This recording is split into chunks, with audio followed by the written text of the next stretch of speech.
Hey, bro, what's going on? Oh, nothing. Just waiting for you. Yeah, well, I'm gonna be doing something a little different in this video. I'm actually picking up my brother. So I'm at your place right now, and no hurry. I'll go ahead and play the logo while we're waiting Okay. a little bit. And actually, you know what? The windshield's a little dirty, so I'm gonna I'm gonna clean the car a little bit. I'll clean the window while practicing my ventriloquism. Um, just go ahead and come out whenever you're ready. And I'll Okay. be here cleaning this Yeah. car. Let me Okay. um let me lock up really quick. And Okay. there we go. It's all clean. All right, That's I'm heading out right now. all right. I'm gonna eventually finish cleaning this window. And no, Oh, there I'm you not done are. yet. There you are. Yeah. I see you. Hey, I'm not even gonna acknowledge you. I'm just gonna keep walking. Okay. Oh, now you're in the car. Hey, Jay. Hey, bro. What's going on? Hey, thanks for picking me up. Uh, yeah, no problem, man. Welcome to Spokane. It's My nice. brother's first time in Spokane. This is Sunny, by the way, for everybody listening. Hello. Now, today we're going to be talking about Southland Tales. It's a movie from 2006 that mixed opinions on this movie, like by critics. Uh, I think it has a. I read that it has a cult following, people who really love it. Can I The ask you first something time else? I. Can I ask Oh, you go ahead. something? Did you actually hear a good critic review? You said mixed reviews. I thought they all hated it. Oh, were they all bad? Um, Well, I yeah. okay. I guess I don't actually. I purposely didn't read any or watch any reviews. A long time ago, I watched a review of someone who hated it, and it was on YouTube. It said it was pretentious and douchey, which I found it was the opposite. But we'll get more into that. Um, Yeah, I I did found not read any. What was that? Oh, I found critics. I found there, yeah, definitely the cult following, but Yeah, critics not. yeah. And that might have a lot to do with people loving him because he directed and wrote Donnie Darko. Yeah, Um, but anyway, so we're talking about Southland Tales today, and you have a personal relationship with this film, Sonny, and yeah, maybe you can go ahead and explain a little bit of that.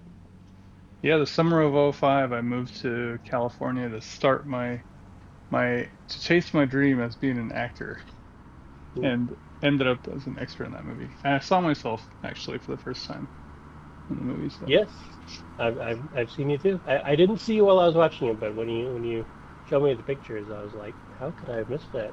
The lead extra right there in front of there's actually a me. shot I didn't show you that is like I'm pretty big in the picture. I'm like, wow, I didn't actually know that I got that prominent of a piece of the frame. Uh, what was your experience like? Oh, it was, I mean, back then it was just a daily gig. You just go to wherever, and that one was a lot of fun. The crew was pretty Looks like. chill. The crew was chill. The cast was pretty chill, except for John Lovitz. He didn't like me, but I love it. yeah, it was a lot of fun. It was interesting seeing uh this big Hollywood cast work in this. It was shot in LA, which is not common. We don't do that anymore. Oh, So people don't shoot in LA anymore. yeah, it's too expensive. You gotta get permits, and a lot of time it just Oh, doesn't see, I happen. thought the opposite. I thought everybody shot in LA because it was like streamlined and easy and cheap. No, But I that's guess what it used to I guess be. I guess shutting down a whole section of road in LA is probably. Yeah, yeah, they shut down. I mean, they had Redondo Beach, I think. They had Manhattan Beach. Yeah, they took some pretty big pieces of beach hostage for the shots. So Nice, nice. You met a lot of the cast. uh, not a lot of them, but it wasn't like I'm sitting there chummy, they're all working, and then we Sure. just go on set and just do the background stuff. But yeah. Yeah, I remember during our last video, the reason we got talking about Southland Tales was because we were talking about Ryan Phillippe, and you said you didn't like him in that movie because Ryan Phillippe looks like Justin Timberlake, and then you mentioned that you were in the movie, you were in this movie with Justin Timberlake. This drive, we're going south through the what do we call this? The South Hill area, and we're headed towards the Inland Empire Highway. Oh, Um, interesting. Yeah, I was gonna say yeah, it's really pretty. yeah. We're going south now. We're gonna end up backtracking north. But anyway, yeah, this one was definitely a fun ride. We'll get to both of our opinions on it in a minute, but I just want to give some background and give a quick synopsis. So this is Southland Tales, premiered at the 2006 Cannes Film Festival, and apparently didn't get a great reception there, or at least a lukewarm reception. Released in theaters in 2007. So there's actually two cuts to this film. I didn't know that when I was watching it. One of them is, let me pull up the times here. The Cannes Film Festival cut is 158 minutes, whereas the theatrical release is 145 minutes. Um, Either way, it's too long, but we'll get into more into that later. This is directed by Richard Kelly, like I said before, best known as the director and writer, right, of Donnie Darko. A lot of big stars in here. Dwayne Johnson, also known as The Rock, stars as Boxer Santeros, who is a film star slash political figure. And I'll explain more these characters more a little bit in the synopsis, but I'll just give a brief description for now. So Sarah Michelle Gellar plays Krista Now, and she's a porn star with political ambitions. Sean William Scott. Now, I have difficulty every time remembering Sean William Scott's name unless it's right in front of me. I know he has three names. I know they're all First names. pretty common names. Yeah, there's a Sean in there. There's a Scott in there. Sometimes I think there's a Michael in there. I think he was Sean Michael Scott in my mind for a while. There might be a a Mandela effect thing, but Sean William Scott, heretofore, I will refer to him as Stifler because I think most of us who were alive during American Pie days know him as Stifler. He plays Roland Tavener, who is a police officer, and he also plays Ronald Tavener, who is a twin brother of the police officer. And as Ronald Tavener, he is impersonating Roland Tavener. I'll get to that later. Justin Timberlake, your favorite of all time in this movie, uh, plays Private Pilot Abilene. Pilot Abilene. He's not a pilot, that's his name. He's an Iraq War veteran and also the narrator of this story. Amy Poehler is also in this movie as Veronica Mung slash Dream, and I think she is a neo-Marxist, if I'm not mistaken. And I'm not going to name all the big names in here. Like you said, John Lovitz is also in this movie. But I also want to mention that Kevin Smith is in this movie as a man named Simon Theory, who is also a neo-Marxist. And I mention that because he really does not look like himself in this. Like, I kept hearing his voice, and I'm like, why do I keep hearing Kevin Smith's voice? And then I'm looking at the screen, and it's like, that's not Kevin Smith. Turns out it is Kevin Smith.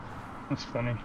So let me get to this synopsis. Now, this is just a synopsis that I put together. This is kind of as I understood it while I was watching it, which I really didn't understand it while I was watching it.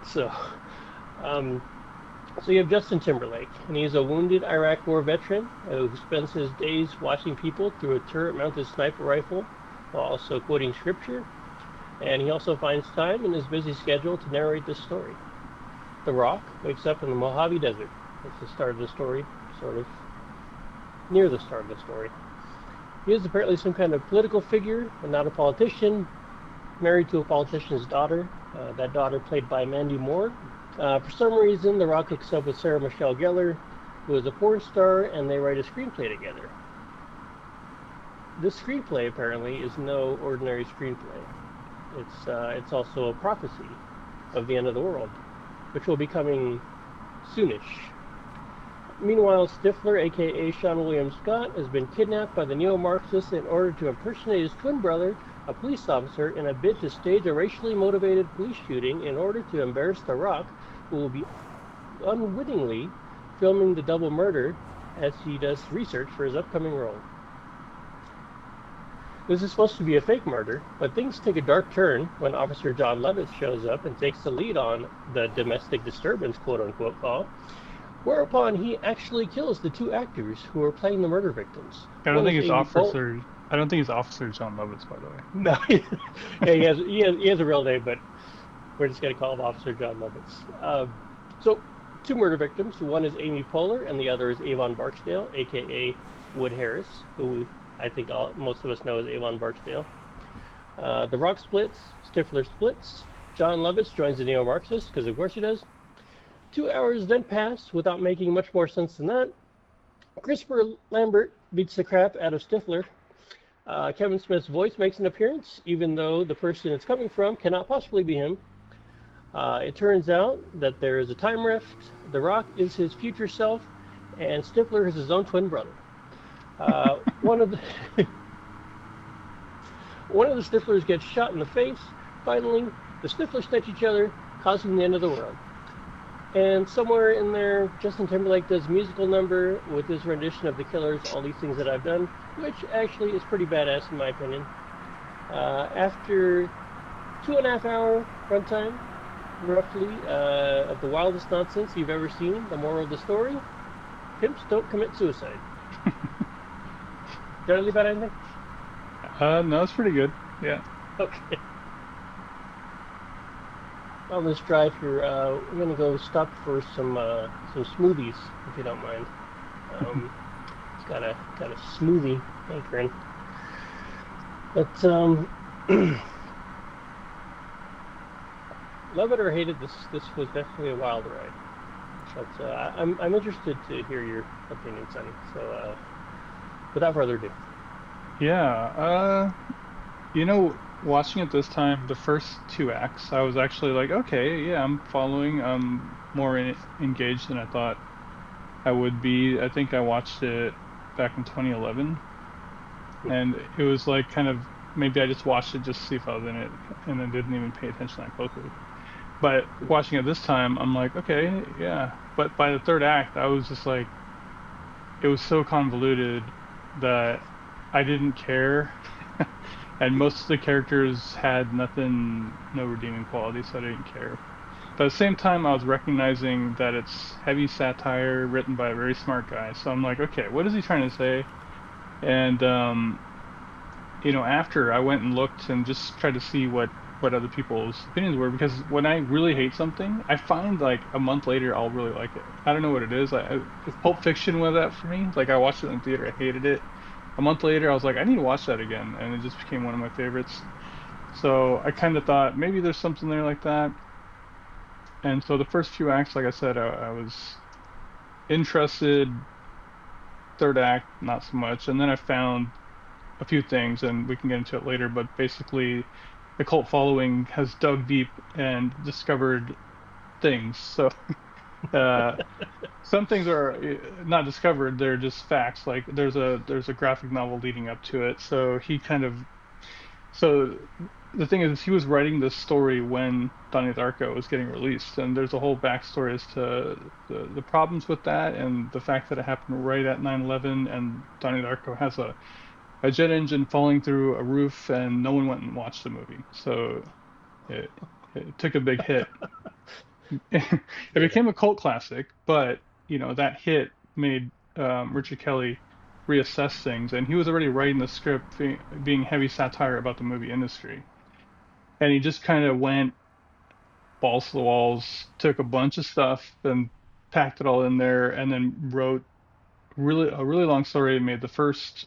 I think it was like supposed to be like 9 chapters, like Star Wars, and he just made the first three, Oh. six graphic novels. So you're watching basically, uh, what Rise of Skywalker, basically, Uh, and I don't want to cut you off, but we're in line for oh smoothies. yeah, This yeah, might, this might take a while, so I was gonna go ahead and pick up a strawberry Red Bull smoothie, and they're pretty good. So I'll get you so one too. it's a cute little So place. I like the little Yeah, it was kind of adorable, isn't it? yeah. Yeah, we're this is still Spokane right here. I think we're near Cheney. Okay. If we took this road to the right all the way down, that would take us to Cheney, where we were last time to get tacos. But anyway, yeah, we can keep talking. So Yeah. I did not know that about the movie. I didn't realize he said he was planning on making several more. No, he wrote it a really long story and chopped it up into basically nine chapters, and six of Okay. them are graphic novels. And so you're watching the last three Oh, of that, yeah. okay. So maybe it was a more serious undertaking than I understood. Because Yeah. I had it in my mind just kind of like silliness throughout. Like Hmm. I, I my feeling was that for good reason the actors weren't playing it seriously. Like it's satire, but it's almost like I felt like it was supposed to be kind of silly fun, even though it doesn't really come off like it's not like obviously comedy, like say like Naked Gun or like I I have a note the on scary that. movies.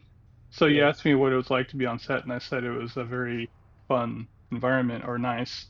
And the thing yeah. is um, Richard Kelly himself, like watching him, he was in one scene, he was directing The Rock, and The Rock kept flubbing his lines, and he couldn't get him to say the line correctly, and then there's just cutting it out of the movie.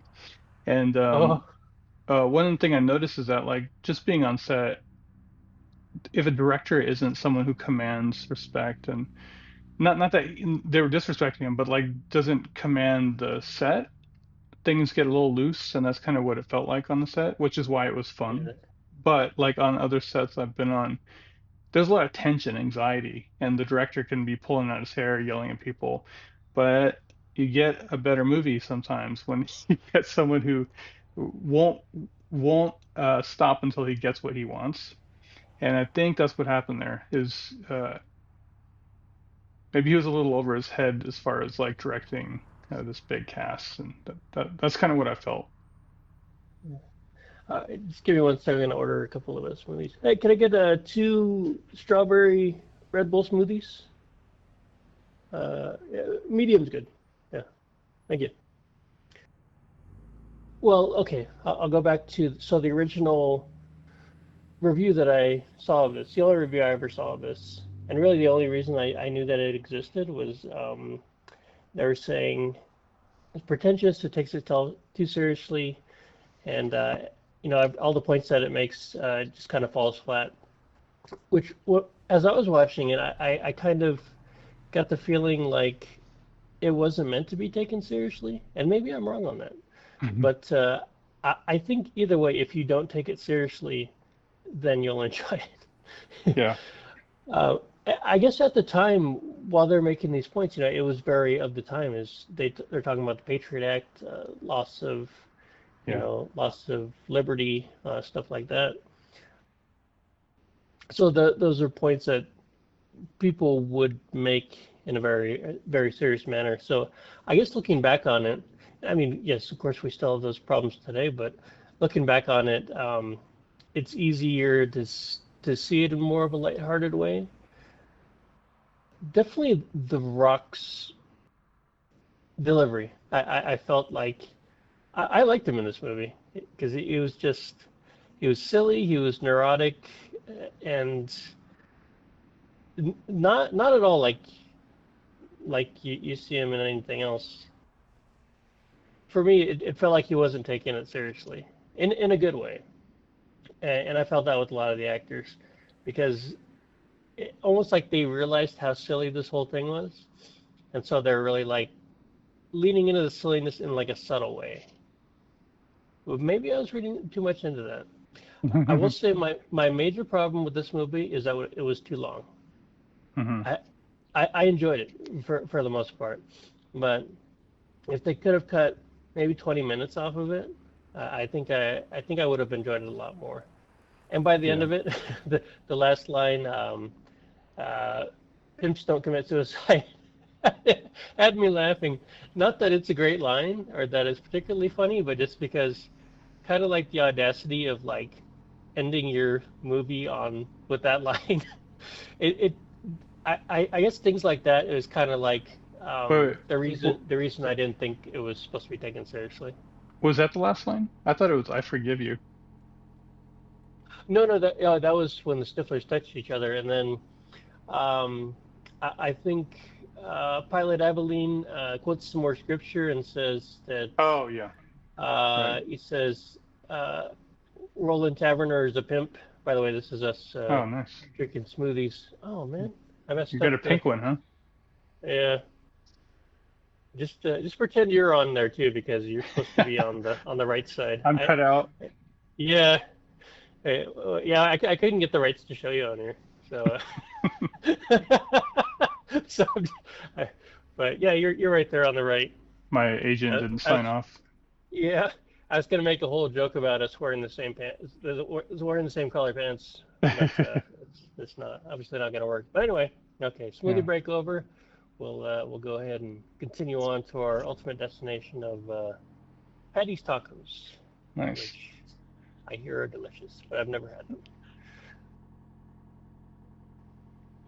So, okay, yeah. Last line, Pilot Abilene. Mm, He says, Roland Taverner is my best friend, and he's a pimp, and pimps don't commit suicide. And right. Okay. I, Yeah. I was definitely laughing and smiling at the end of this movie, which is, that's always a good thing. Um, but like I said, too long. The Cannes Film Festival release was 158. Theatrical release was 145 minutes. I screwed, I screwed up the video. There you are. Well, There's that's not mine. gonna work. Yeah, okay. Yeah. Enjoy your smoothie. Good cutting. And then I was doing a little more research and found out there were two releases. I was like, well, damn, I must have watched the wrong one because the one I watched was really long. Hmm. But turned out I'd watched the theatrical release, 745 minutes, which was still too long. So, Hmm. Yeah. but That's not 145 is not. I mean, it's long, but nowadays, if the movie's good, it's not going to feel that long. It was yeah, just a yeah, no, convoluted third act, I think. yeah, yeah, definitely. Like if they would have had, I guess if it would have made more sense, or I don't know. Then again, the fact that it didn't make a lot of sense. Like if you just go in there, it's just a classic movie of like watch it while you're high, which I didn't do, but imagine if you watched it Yeah. while you're high. Don't do drugs, but Right. if, but if you did, then you probably have a good time because it's not a movie that lends itself well to critical thinking. I like And the Moby song at the end when they're dancing. yep, Um, yeah, I do like that song. I remember thinking that. yeah. There's some good music in there. Hmm. And like I said, I like what you think of Justin Timberlake's musical number. Uh, it was good. It was just, uh, yeah, a lot of people raved about that actually. Oh, the people that did like it, that was one of the things that they liked. Yeah. I don't know if it was actually him singing or if they just played the. I mean, it sounded just like the Killers, so Yeah. possibly he wasn't actually singing it. But I like the scene. I thought it was a good scene.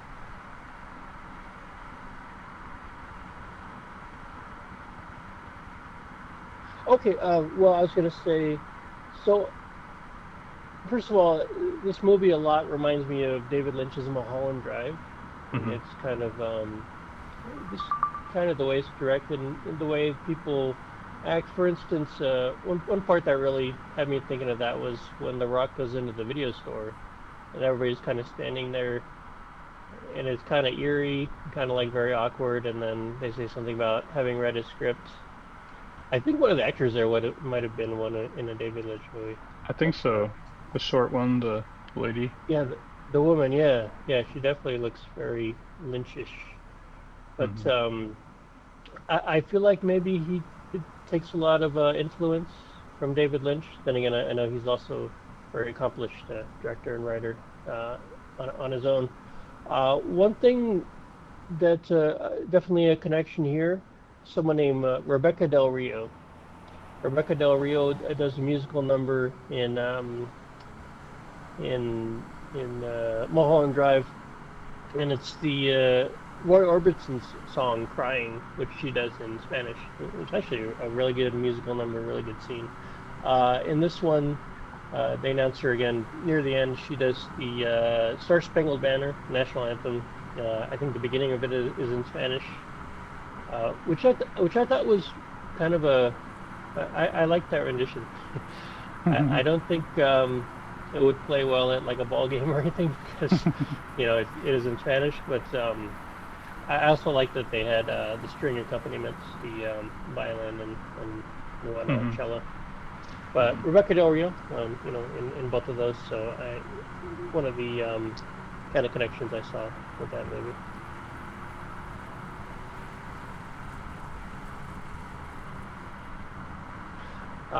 One other thing, so the original review that I had seen is that it's kind of like a pretentious movie. I think that's Hmm. the word that they use. For me, it felt kind of like a parody of a pretentious movie. It, and doing a little bit of research and reading what the director was thinking, apparently the originally he was just kind of trying to make fun of Hollywood, which I kind of feel a little bit of that, like the fact that everything takes place in Los Angeles and like Los Angeles in here is like the center of the world, and there's this very important election going on in California.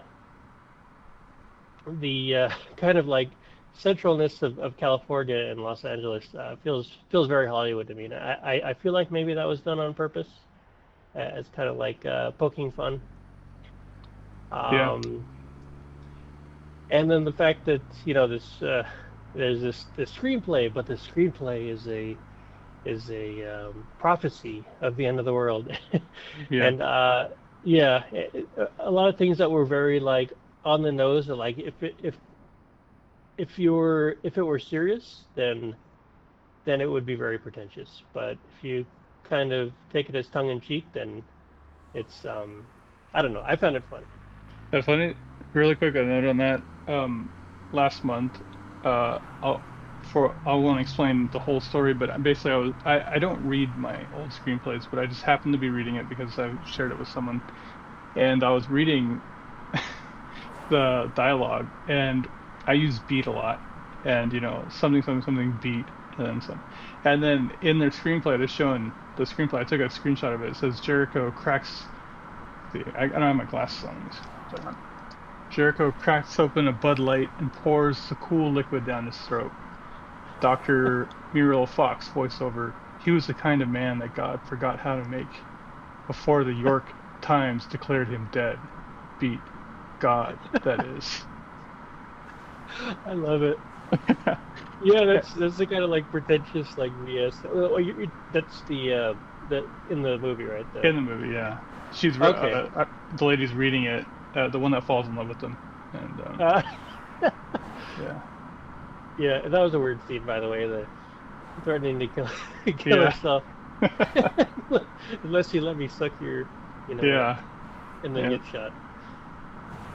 Yeah, But those gunshots, by the way, those are they recorded those shots for real. Like they took like when on set, when she gets shot and then later the two cops get shot by those big guns, like they just say bang on set, but then they say, "Okay, everyone clear the set. We're gonna shoot the real gun." They shot it. It was the loudest thing I ever heard, and those car sirens that go off, that's from the actual gunshot. yeah, that's like a high-powered sniper rifle, right? Yeah. That was firing. Yeah. Yeah. So I think where it gets a little messy was that at the same time, I think the Patriot Act was just signed. So Yeah, that was the context he was writing in, but I think he was writing, it's gonna sound silly, but a little less like because at that time people would write stuff that seemed commentary, right? Commentary on these lost liberties things. But he seemed to be writing a little bit towards the future with a little more yeah, about kind of the long-term effects, I guess, of everything sure. post-war, post big Yeah. war, The future, all the the way to future. 2008. Yeah. Yeah. Love it. Oh, I love the graphics and the when they're kind of like, I guess, explainer graphics. It kind of Um, reminded me of Starship Troopers. okay. So, yeah, you remember that? I know what you're talking about. I never seen the whole movie, but Oh, okay.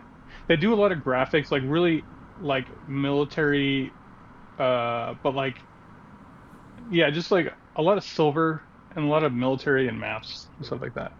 And but it's like news broadcasts. yeah, yeah. The graphics were bad. I think they were bad even for that time, but I Hmm. get the feeling maybe that was on purpose Yeah, because to me, the kind of the feeling of this whole thing was like a film student's final project for class. it's an And I'm not interesting saying that in term. a bad way. I'm saying maybe like like an effect that he was kind of like a low budget effect that he was going for. Uh, Kind of maybe to lean into the pretentiousness that that he was mocking. Maybe I'm So, reading too much into that. well, another thing that is a little more meta on it is that it does feel a little like Idiocracy, right? I don't know if you felt Yeah. that too, but like it's on purpose because the story is actually about the rotating of the Earth slowing down and Oh everyone's getting stupider. yeah. Yeah. I totally forgot about that. Yeah, Yeah, I did think of Idiocracy when I saw this, and the thing is, Idiocracy is very straightforward that it's a comedy that you are not yeah. to take any of this seriously. Hmm. Whereas I think with this movie, if they are going for silliness, it's a little more subtle. It's not I obviously a don't comedy. I don't think he was going for the same thing, but I think the same effect he was trying to establish, right? Like in the future, people are dumb, but for different reasons in these movies. Yeah. Yeah. But the funny thing is, it's like a lot of people now, when I read YouTube comments, are like, "Oh my gosh, this is so prophetic," because like it just you just look at like recent events and kind of the dumbness is kind of played out. Like I don't want to talk, Yeah. I don't want to get too political or anything. It just like it feels kind of true, I guess. I don't know. The way people talk to each other. Yeah. Yeah, yeah, definitely. Yeah. Oh, going back to the graphics part, the car humping scene. Oh, yeah. I don't know if you remember that, I do. but that was a yikers. Yeah. Yeah, those yikers. And there was a lot of moments like that where just kind of like what the F moments. Like why did they put that in the movie? But like I feel like that adds to all the silliness. And maybe that's how Yeah. these like kind of cults these kind of movies develop a cult following. Maybe it's like that it didn't do well commercially, but that people later find it's kind of like a silliness or Hmm. something fun like they almost like find a community of other people who think this movie I is think dumb but this fun.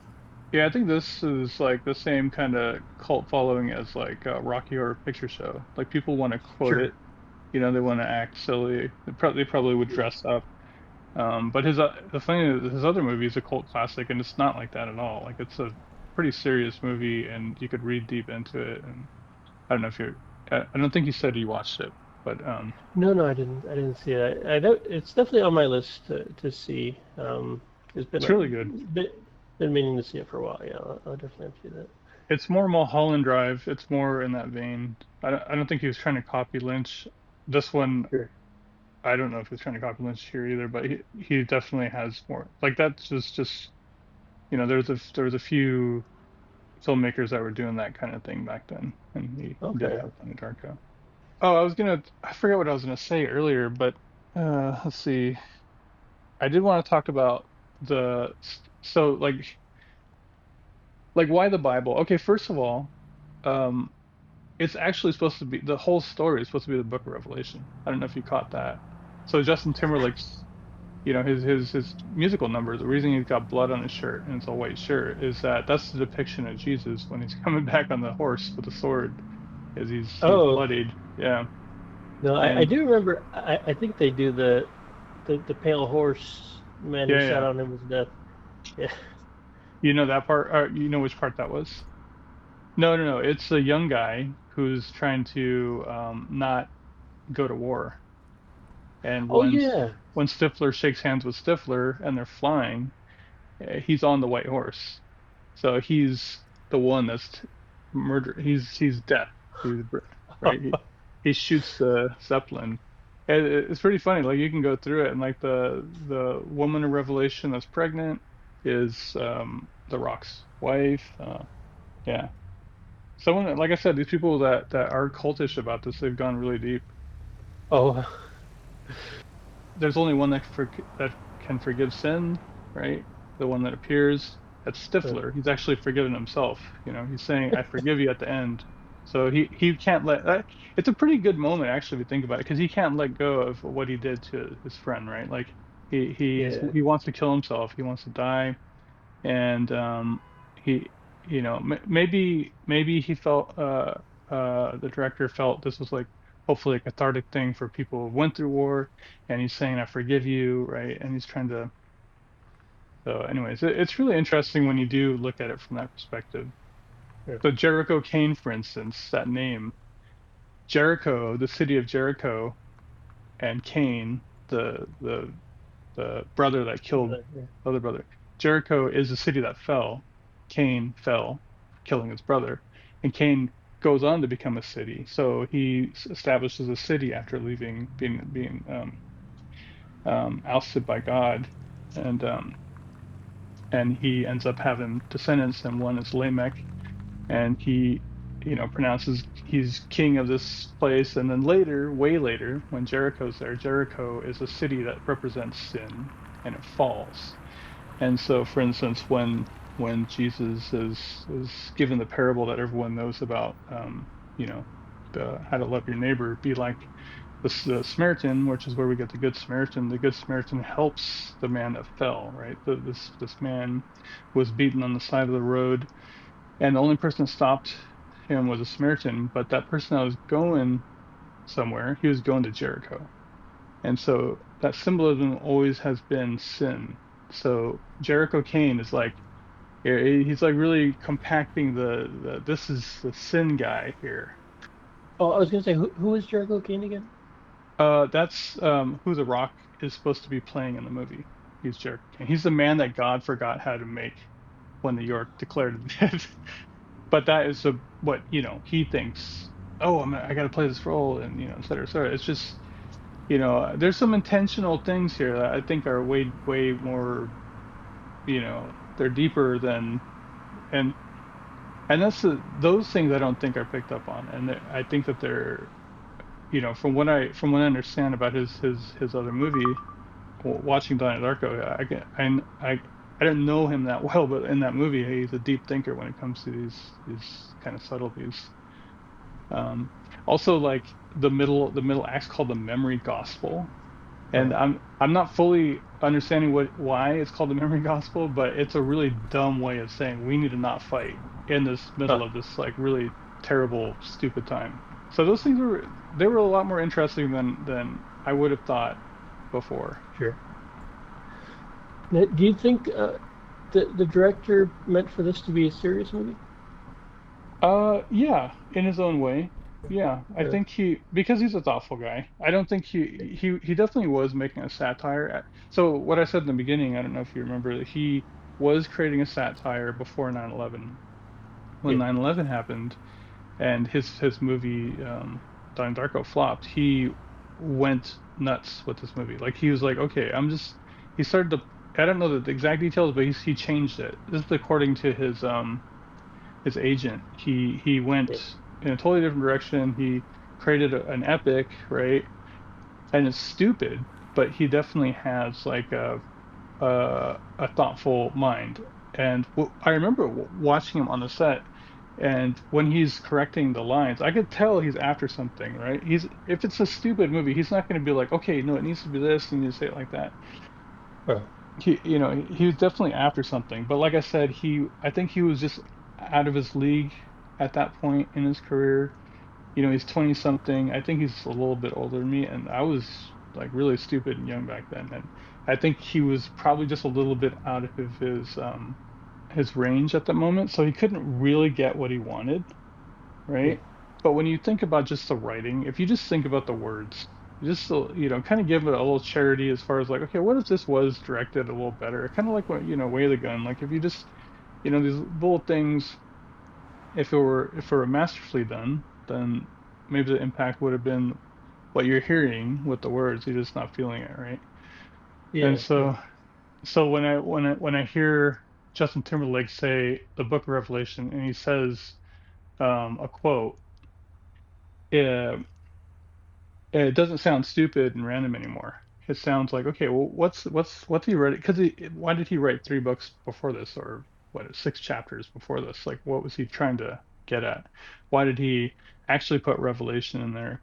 Why were the neo-Marxists being supported by this organization that's, creating alternative fuel, and why were they manipulating this character, this the Rock?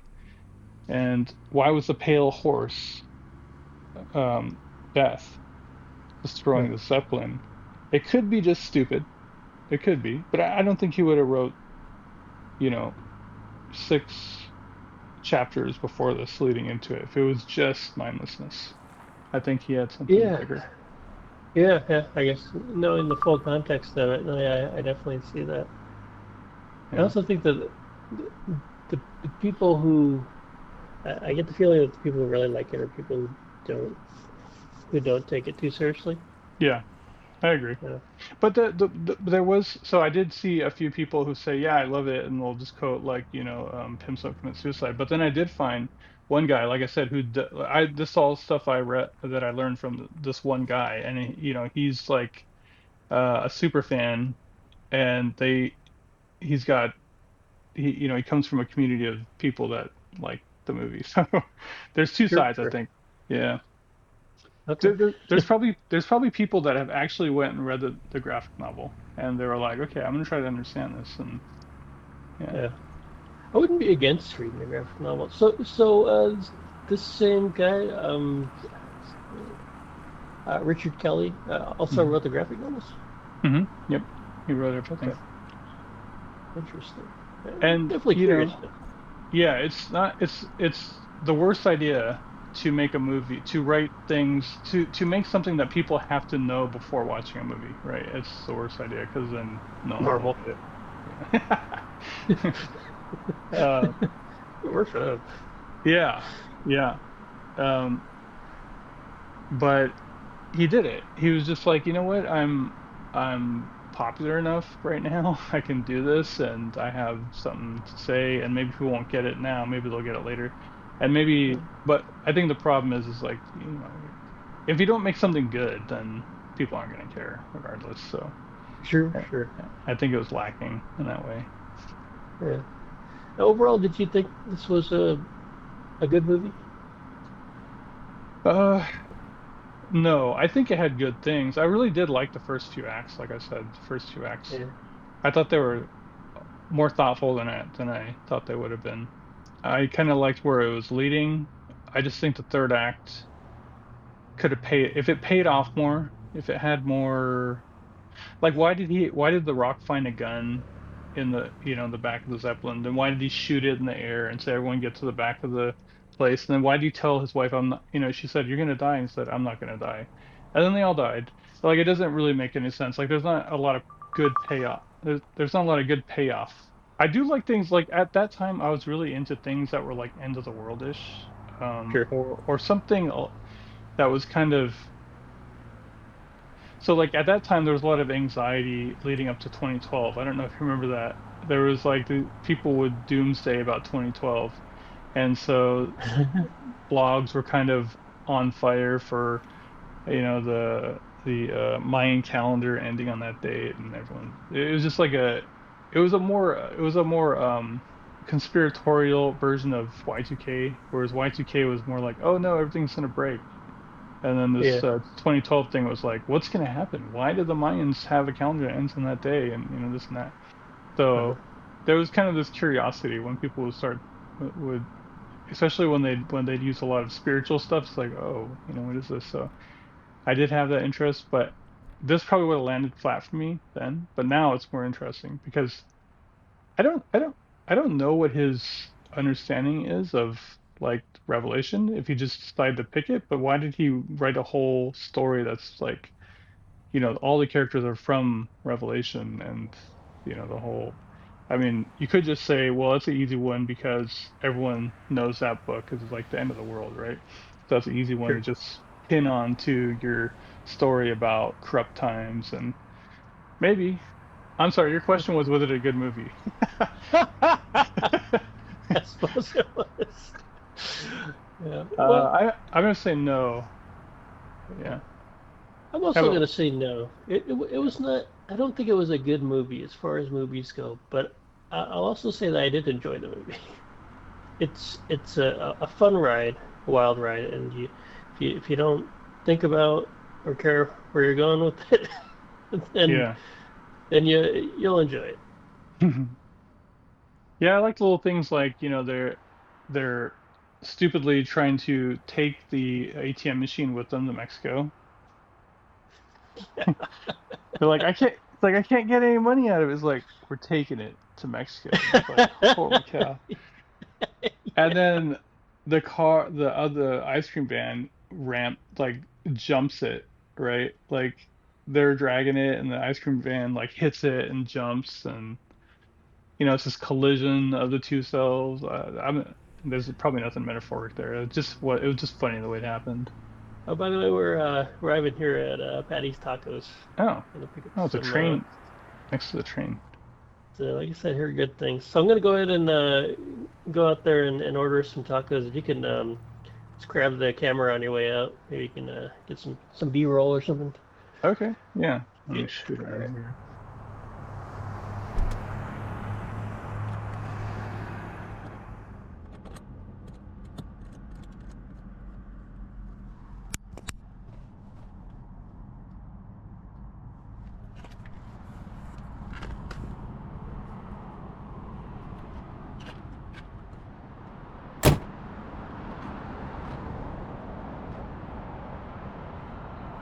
Hey, Sonny, you sure you're holding that right?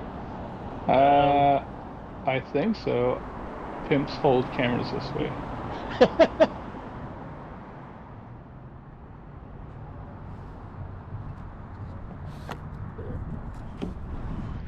tacos, lengua tacos.